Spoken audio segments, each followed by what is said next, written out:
सरोज सरगम नाम की एक महिला गायक जो दुर्गा माता के ऊपर इतने अपमानजनक आपत्तिजनक शब्द का प्रयोग करके गाना गाती है कि सोशल मीडिया पर हंगामा मच जाता है। एक बात जो यहां पर हम कहना चाहेंगे कि वो हिंदू संस्कृति का विराट रूप है, सनातन का विराट सभ्यता है कि हम पुलिस से डिमांड करते हैं कि इसके ऊपर कार्रवाई हो। हम ये बात दावे के साथ कह सकते हैं कि मुसलमानों के अगर पूजनीय के ऊपर केवल एक लाइन ये महिला कह देती, ये महिला गायक किसी थंबनेल पर लिख देती तो शायद पुलिस से डिमांड नहीं होता, बल्कि महिला दुनिया छोड़कर चली जाती। जो सरोज सरगम नाम की ये महिला है वो बिरहा लोक गायन शैली में गाना गाती है। बिरहा संस्कृत के बिरह सबसे निकला है और पूर्वी उत्तर प्रदेश और पश्चिमी बिहार का जो भोजपुरी क्षेत्र है वहां पर बड़ा लोकप्रिय गायन शैली है। अगर ऐतिहासिक तौर पर आप देखेंगे तो समाज में क्या कुरीतियां हैं, समाज में क्या अच्छा हो रहा है, इन तमाम चीजों को इसके जरिए प्रमोट किया जाता है। जो अहिर है, यादव हैं, इनसे विशेष तौर पर इसका जुड़ाव रहा है।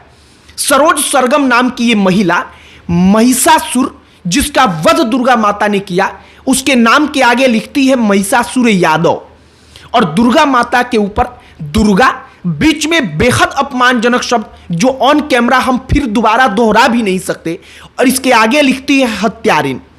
हमें लगता है कि हम वाकई में इतने सहिष्णु हैं, इस देश का हिंदू इतना सहिष्णु है कि अगर वो दुर्गा हत्यारिन लिख देती फिर भी हम सहर्ष उसको स्वीकार कर लेते कि चलिए यहां पर बोलने की आजादी है। लेकिन बीच का शब्द इतना अपमानजनक था कि यहां पर सहिष्णुता जवाब दे गया और इसके बाद से सोशल मीडिया पर गिरफ्तारी की डिमांड होती है। उस महिला को गिरफ्तार किया जाता है। मालूम चलता है कि 15 बीघा सरकारी जमीन पर पति और उस महिला गायक ने मिलकर के उन दोनों ने कब्जा कर रखा था। सब कुछ आपको बताएंगे, लेकिन आगे बातचीत करने से पहले हमारा नमस्कार स्वीकार करिए। हमारा नाम मोहित कुमार सिंह है।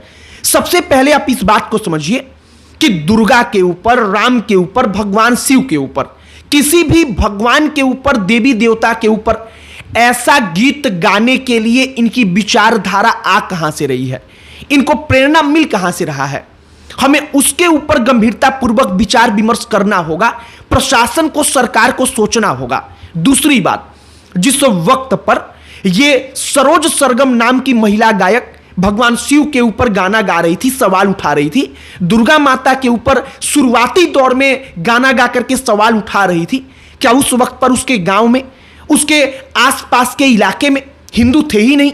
जाहिर सी बात है कि हिंदू होंगे, लेकिन हिंदुओं ने अपने मुंह बंद रखा और इसके कारण इसको सह मिला, इसके कारण इसका मनोबल बढ़ा और आज की तारीख में यह दुर्गा को एक ऐसे अपमानजनक शब्दों के साथ संबोधित करती है, पब्लिकली सोशल मीडिया पर गाना गाती है, जो बेहद घोर अपमानजनक था।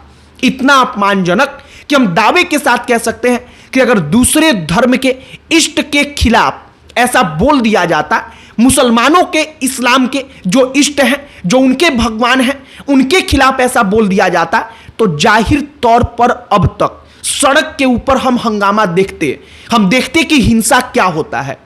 लेकिन हमारी सहिष्णुता है कि हम केवल सोशल मीडिया पर पुलिस से डिमांड करते हैं कि इसके ऊपर कार्रवाई हो। अब जो ये सरोज सरगम है, सरोज सरगम के पति का नाम है राम मिलन बिंद।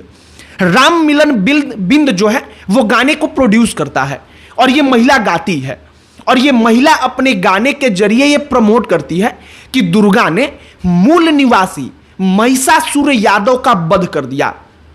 मान लेते हैं एक दफा कि महिषासुर यादव ही था, तो दुर्गा ने अगर उसका वध किया, उसने गलत किया, तो इसमें आज की तारीख में क्या गुरेज है, आज की तारीख में क्या तकलीफ है? रावण जो था वो ब्राह्मण था, वो ब्राह्मण था, इसके बावजूद हम हर साल दशहरा में रावण के प्रतिमा में बम पटाखे डाल करके उसकी बड़ी बड़ी मूर्तियां बना करके उसे उड़ा देते हैं। क्यों? केवल इसलिए कि लोगों के पास यह संदेश जाता रहे कि जब जब बुराई बढ़ेगी, चाहे वो कोई भी हो, कितना भी शक्तिशाली हो, उसका अंत निश्चित तौर पर होगा। रावण तो ब्राह्मण था, फिर भी वो राक्षस बना, तो भगवान ने उसे मारा।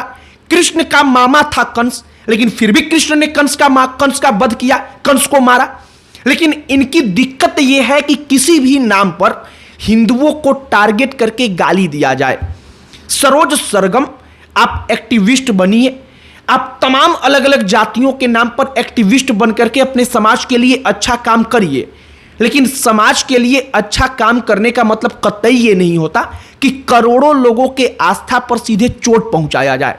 अगर वाकई में आपकी इतनी हिम्मत है, किसी भी एक्टिविस्ट के पास जो हिंदू देवी देवताओं के ऊपर खुलेआम बोल देता है, अगर उसकी इतनी औकात है तो वो एक दफा मुसलमानों के ऊपर, इस्लाम के ऊपर यही टिप्पणी करके दिखा दे, दूसरे धर्म के ऊपर करके दिखा दे, उसको मालूम चल जाएगा कि वाकई में उसके साथ क्या होता है।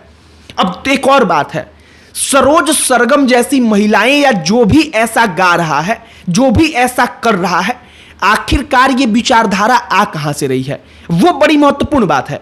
क्योंकि इनकी नसों में, इनके खून में इस बात को डाला जा चुका है कि आप मूल निवासी हैं, जो राक्षस हैं वो मूल निवासी हैं, जो तमाम देवी देवता हैं वो तमाम देवी देवता गढ़े गए हैं ब्राह्मणों के द्वारा, और वो ब्राह्मणों का विरोध करते करते ये भूल जाते हैं कि अपनी धर्म, उसी धर्म में देवी देवताओं के ऊपर जिन करोड़ों लोगों का आस्था है उसके ऊपर प्रहार कर रहे हैं, उसके ऊपर प्रहार कर रहे हैं, और इसका नतीजा बिल्कुल ठीक नहीं होने वाला है।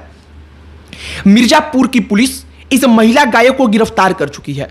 महिला गायक के ऊपर जब कार्रवाई के लिए सोशल मीडिया पर कैंपेन चलता है तो वन विभाग की टीम को यह शिकायत मिलती है कि इसने कई बीघा जमीन वन विभाग का कब्जा कर रखा है। जब वहां पर वन विभाग की टीम गई तो आपको पता है क्या मालूम चला? मालूम चला कि 15 बीघा सरकारी जमीन पर इन्होंने कब्जा कर रखा था।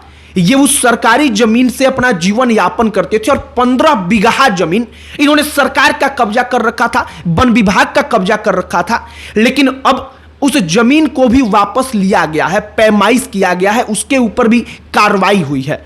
कुल मिलाकर सरोज सरगम नाम की वो महिला, शायद उसको लगा हो कि हम ऐसा करके पॉपुलर हो जाएंगे, लेकिन शायद उसने इस बात को कदापि एक बार आकलन करना उचित नहीं समझा कि इससे कितने लाख, कितने करोड़ लोगों को तकलीफ होगी। और नवरात्रि के समय में जो दुर्गा माता है उनके ऊपर जो उसने ये सब कुछ लिखा गाया वो सोशल मीडिया पर वायरल हुआ। बाकी जो सरोज सरगम है वो मिर्जापुर पुलिस के हत्थे चढ़ चुकी है। मिर्जापुर पुलिस उसके पति के ऊपर कार्रवाई कर रहा है। लेकिन एक विशेष तौर पर अपील हम ये करेंगे कि आपके आसपास अगर कोई ऐसा प्रयास कर रहा है तो शुरुआती चरणों में ही पुलिस तक उसे पहुंचाइए, उसका विरोध आप लोग कीजिए, खुलकर कीजिए, क्योंकि अगर विरोध नहीं करेंगे तब उसका मनोबल बढ़ता है। और मनोबल बढ़ने का यह प्रमाण है कि दुर्गा माता के बारे में इतने अपमानजनक शब्द का प्रयोग करके कोई महिला गायक गाना गा देती है। बाकी आपकी इस पर क्या प्रतिक्रिया है कमेंट बॉक्स में लिखकर बताइएगा। इस वीडियो को यहीं पर समाप्त करते हैं। अंत में हमारा परिचय, हमारा नाम मोहित कुमार सिंह है। बहुत बहुत धन्यवाद।